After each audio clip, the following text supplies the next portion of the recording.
Thinking about restoring a classic fiberglass boat with an outboard motor?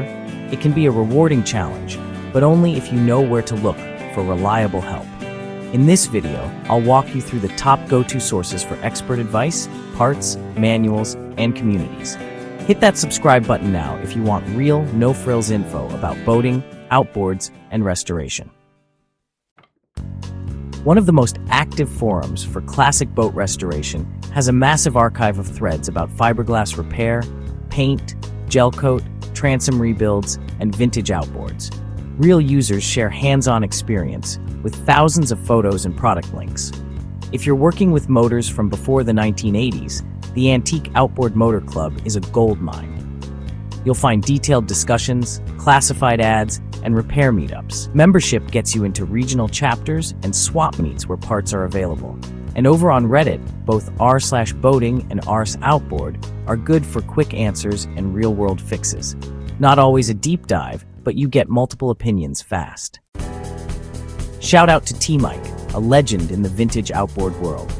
His channel shows real-time rebuilds, diagnostics, carb tuning, and lower unit repairs. Everything is highly detailed, step-by-step, with explanations anyone can follow. Older episodes of Shipshape TV still offer great fiberglass and restoration insight, with an emphasis on hull repair, stringers, and gel coat work. And while Danger Marine is based in Australia, his outboard tech info is universally helpful. He dives deep into troubleshooting, rebuilds, and safety. These are like the Bible for DIY mechanics.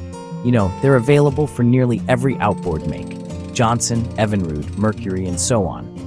You'll find step-by-step diagrams, torque specs, and part numbers, which is super handy. Sites like MarineEngine.com and Crowley Marine, they're great for exploded diagrams, OEM parts, and cross-referenced models. Both of them offer excellent phone support too, especially when you're trying to order those hard-to-find items. And hey, don't overlook places like eBay and Craigslist. You can look for NOS, that's new old stock, parts there. Oh, and try joining local boating Facebook groups. A lot of owners list engines and gear they're parting out, so it's a good place to check. Restoring a fiberglass classic isn't just about tools. It's really about having the right information at your fingertips.